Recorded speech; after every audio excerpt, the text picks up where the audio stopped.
What's going on, everybody? Frank Pinelli coming at you from my garage. Great night here in Rochester. It's a little cold. Currently, Rat thinks this is about 52 in the garage. Got the heaters going. Gonna make this little video for you guys talking a little bit about what it actually takes to paint a car. I've had some people ask me about what do you do with your compressor? How do you prepare your gun? How do you clean it? We're gonna talk about all that stuff tonight. We'll hit a little bit about safety too, about wearing a mask, ventilation, things that you need to do to continue doing this for a long time as a hot rodder and not get yourself too hurt in the process. And then another thing I want to actually go over is Eastwood. If you guys don't know them, they're a really great company, the Eastwood company. I use them for a lot of my paints and materials and stuff. They sent me their CC500 and their P500, which is for primer and your base coat, clear coat here. Their new gun kit, part of their Elite series, and I'm going to open these things up, get them set and clean for you guys, and actually show you me using them and give you an evaluation of what I think about them. You know, they sent this out for me to try out for you guys. I'm not necessarily sponsored by them or anything. This is just my own independent review. So without further ado, we'll get to talking a little bit more about what I actually do to go through this whole process. So let's get into it. And just a cool sneak preview too. Here's some blue paint from what the color of my Roadrunner is going to be when I'm done painting it. Hopefully you guys can see that when it comes out. So the P500 is used for primers versus the CC500 used for your base coat, clear coat. So opening up the box, let's see what we got here. Spin it around. So we've got our instructions, the warning telling us to clean our gun, and that's right. What we're going to do is actually clean it because they'll send these guns in with stuff inside them to preserve them from going bad on you while they're sitting in storage, and you're always going to want to clean them out. Here's the gun itself. It's really nice. Let's open it up here. Initial reaction to it, it's really lightweight. Feels great in my hand. In comparison to my DeVilbiss starting line gun, which is also a really great gun, definitely much lighter. You can also see, just kind of looking at them side by side, smaller in size. And for those of you who do paint cars and know what this is about, painting a car is a very strenuous and exhausting thing. It really is. At the end of a paint job, I'm sweating my butt off. So having something lighter in your hands that when you're being that robot and painting that panel, I could see that being really beneficial. So that's cool. Let's put this down here. Comes with an air regulator.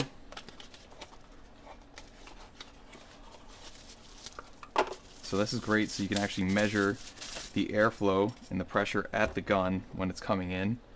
So we can thread on an inlet,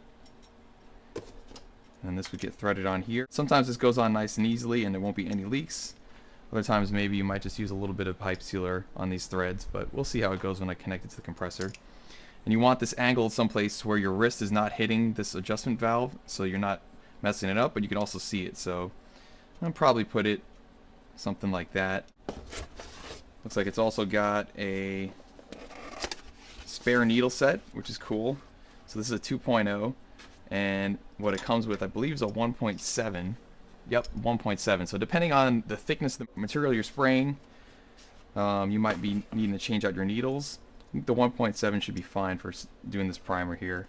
You've got an adapter here too for some different types of cups. A little gun cleaning kit, so that's really nice. And of course, you know, the paint canister itself too. So again, here as I'm holding this though, it's a really nice feel. It's very balanced. You know, as it's sitting here in my hand, it's not really heavy one way or another. It feels really good in my hand, and I think it'll spray really nicely. So we're going to set it here for right now in our cool guy holder. Pressure regulator here, tighten down. And then we're going to go over to our compressor and hook it up and actually see that we got a good tight fit. So I've got my compressor, right? This is a 60-gallon Cobalt compressor. I've had this for a number of years. It's oil lubricated, so change out the oil on it every now and then. I've got this actually hardwired here into my 240-volt panel. And I'm hoping you guys can see all this. So here I got my compressor on a 30-amp circuit. Hardwired. Right now it's on auto. Once it kicks below 90, it'll automatically keep refilling itself up. But it's 3.7 running horsepower, and this is what it creates of your cubic feet per minute of airflow. And that's really important when we're talking about actually painting a car. You need airflow on your gun as well as using other tools. So at 40 psi, you're getting 13.4 cubic feet per minute, and this gun requires 9.5, which is actually great. So you know we're within our limits here. Another thing too, I put a valve on the bottom of my compressor so I can purge it open. A little bit of moisture builds up down there every now and then, especially if it's a hot day and this thing's kicking on and off. You don't want this thing building up full of water and sitting in there. You gotta drain that out. Same thing here too, on the top. I just give this a quick little purge. You can see that moisture come out. Now it's already much cleaner. And again, in a professional job, I would install my inline air dryer, and this would really take care of a lot of that. Now notice this gun coming right out of the package, all of your adjustments are all the way in. So here's your air pressure regulator, your flow, and this is your fan. Let's talk about your air pressure. This is what's controlling the air coming into the gun. We're gonna, you hear how it's barely coming out right now? We're gonna go all the way out till this bottom's out, and then I'm gonna turn it back another about half turn. So now we got full flow, right? This gun requires 9.5 CFM, like we already discussed, which we can hit easily at 30 to 40 PSI to the gun. Right now, I've got the gun set at, where are we at here? At 40, right? But this is not actually where we need to be. This is 40 at the gun without the trigger pulled. Trigger pulled, look at what we're getting here, about 15. So you need to crank this up right about here. That's 30. And that feels about right, and I can actually feel that airflow is coming out like a straight shot too. So now we're going to talk about adjusting our flow. So you're going to want to pull this, adjust this all the way back, and you'll notice that this trigger will go further back as you adjust your needle flow. This is what's controlling how much fluid is coming out of your tip. If you have this all the way forward, you're just going to get a little bit of speckles coming out of this gun. So we're going to pull this all the way back and look at the handle as it's going backwards. See that? So almost to where the back side of this part of the handle is bottoming out against the gun. And then maybe I'll come forward about just to where I start feeling the tip move that trigger forward. You see that? We're all the way back, bottomed out. Now it's just barely moving it forward. So now you know you got a full pull. When you're pulling this trigger all the way back, full pull, right? But still, I can feel this air coming out. It's kind of shooting out as a straight little point right now because we don't have our fan adjusted. That's something that's better to show you guys actually with some primer in it. See that? But right now, you know, you're actually seeing here about 45 PSI on the gun. Yields 30 actually coming out of the gun. So that's pretty interesting to know. So now we've got our gun mostly set up. We've got the compressor set up. And again, it's on. It'll be kicking on, off and on as we're going. Now we need to clean this gun. This gun comes to us prepared from the factory with stuff inside it to keep it maintained. So we need to clean it. Before we do that though, we'll get into the first little bit of safety. We're going to protect our hands. Industrial nitrile gloves, because we don't want any of this stuff really touching our skin. You know, when you're using Eastwood's aerosol injected cleaner, which is essentially a lacquer thinner in a can, lacquer thinner, other gun cleaners, you don't want this stuff really getting on your hands. We're also going to put our respirator on. We're talking a little bit about safety here. Respirator, you want the NIOSH, which stands for the National Institution for Occupational Safety and Health. So one of these 3M NIOSH respirator like this is what you usually see people wearing. And these also have a shelf life. You can't just use these indefinitely. You have to clean and remove these filters, change them out. I like to store it in a bag, so this way it's not letting more air into it to kind of use it up. Before we use this too, usually I like to spray some Windex in here or something, clean this out, because you don't want any bacteria growing. Before you put this thing away, when you're done spraying, the same thing, you clean your mask. Clean this thing out. You don't want mold, bacteria, no germs in there. Again, this is all about safety. This is what's going into your lungs, and you don't want none of this stuff going into your lungs. So let's get this on real quick. And like I said before, if you can hear me good, these actually have a shelf life. You can't just use this thing indefinitely. You've got a certain number of hours that you can actually use a respirator until it's no longer good. You can see as I'm breathing in, it's really sucked up well to my face. I shaved before this. You know, if you got a beard, sorry guys, but you're not going to get a good seal against your face with a beard. So you got to be clean shaven essentially to get a good seal. Right now I'm pretty well clothed, but if I wasn't, probably wear one of these full body suits. You could also use that to keep your clothes from getting dirty or whatever. And then ventilation. So for what we're going to do, And here, I'm going to do a really quick little spray, so I'm not going to be making too much, but once I'm immediately done spraying, I'm going to open up the door, let some air flow out. But you don't want to be spraying inside or indoors, anything like this, where you've got a lot of these fumes building up. Because you'll see, once I start spraying, it builds up a whole bunch of particles in the air of paint. So we're really wanting to look out for our safety too, and be in a well-ventilated area. Now what we're going to do is get this cleaned out. You want something totally clean. Everything that we do in the painting process is surgical. You got to think of yourself almost like a doctor. Surgically clean with everything that we're doing. Alright, so let's clean this gun out. I'm going to remove my paint hopper here. I'm just going to give this a quick spray down. So I like to keep old mixing cups laying around so you could use these to clean your gun when you're done. Spray a little in here. Now again, you don't necessarily have to use this. You could also use lacquer thinner or gun cleaner. And I'm going to get my paper towel. And I'm just going to wipe the whole inside of this thing down.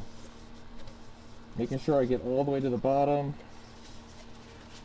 Get anything out of there. Again, we're letting this kind of anything fall, collect down in there. Let this run out. Get the outside too.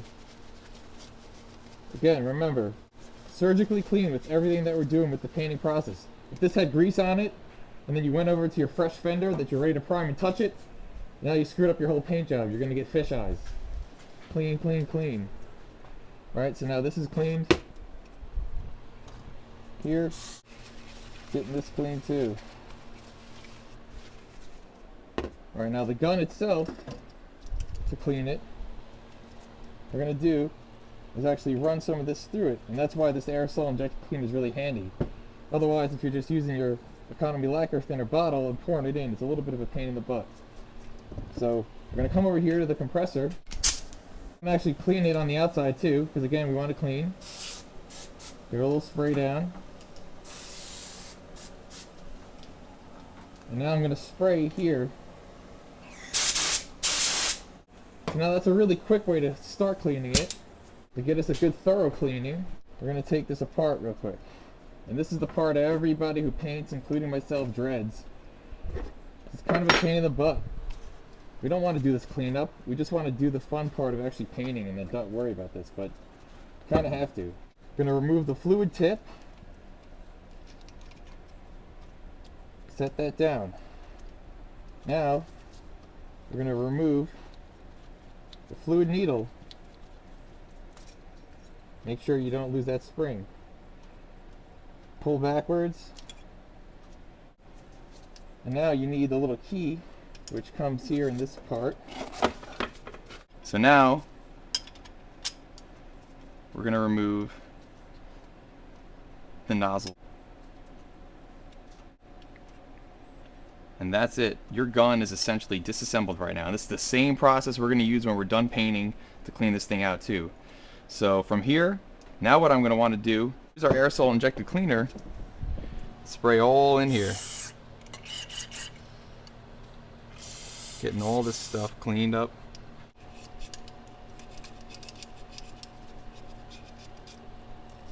Just cleaning this all out. Making sure we got no contamination.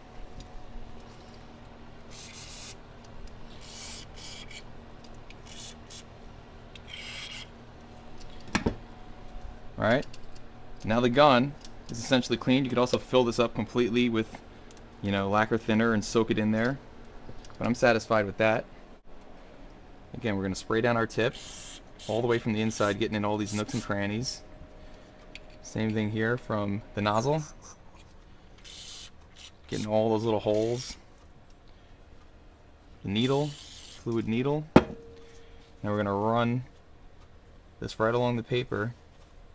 Get that thing all clean. You see that stuff that just came off there? That would have potentially ruined a paint job. So this is definitely the protecting stuff that they put on it, you know, from when it's created to keep it from rusting, even though this is stainless steel. You can run this over here again, and you can actually see they printed 1.7 on this needle too. That's pretty handy. Getting all the way even to the tip, pushing directly over the tip. You can see a little came off right there. Because again, any of these contaminants in here could lead to fish eyes and ruining your paint job. So now I'm satisfied that this needle is clean. I'm going to put this right here. The spring doesn't really get involved too much, but we're going to go ahead and clean this too. Cleaning everything off. Wanting to be clean. Nothing really coming off there. So it looked like mostly it was the needle that they had put some stuff to prevent any sort of rust on it as it was awaiting in packaging. Alright, now we give it a quick visual inspection. Notice there's like a little fiber in there from the paper towel. You don't want to leave anything in there either. Making sure that you're actually using, you know, something proper. Like paper towels, they don't really leave much fiber or anything on when you're cleaning stuff. If you're using a rag, you know, you gotta be careful of what it leaves behind. So I like to use paper towels. So now I'm satisfied that this has been cleaned, and what we're going to do is reassemble our gun. Our nozzle, and you can see that it's also marked 1.7. And when we're tightening this back down, you want it to be snug, but you don't want to go super duper tight that you can't get this off again. So nice and right about there, snug. No leaks. Fluid tip.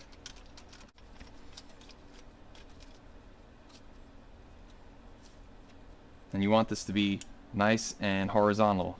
If you get this thing crooked, then your spray pattern is going to go out like this. If we were like this, your fan would be coming at you this way. So depending on how you want to paint, usually your fan pattern is going to be vertical, which means you're going to set these two pieces of the tip horizontally. And then we've got that nice and tight, not overly tight though. Our needle's going in through the back, light bit of pressure. It goes all the way forward, and you can see here as it comes to the front, as it seats up against right there. Spring, and then your spring retainer slash adjuster. I'm going to keep going forward until you just barely feel it start pushing against the trigger right there. That's where I like it. So now you get a full swing, your full fluid motion. So now this gun is clean, and we are ready to actually use this thing.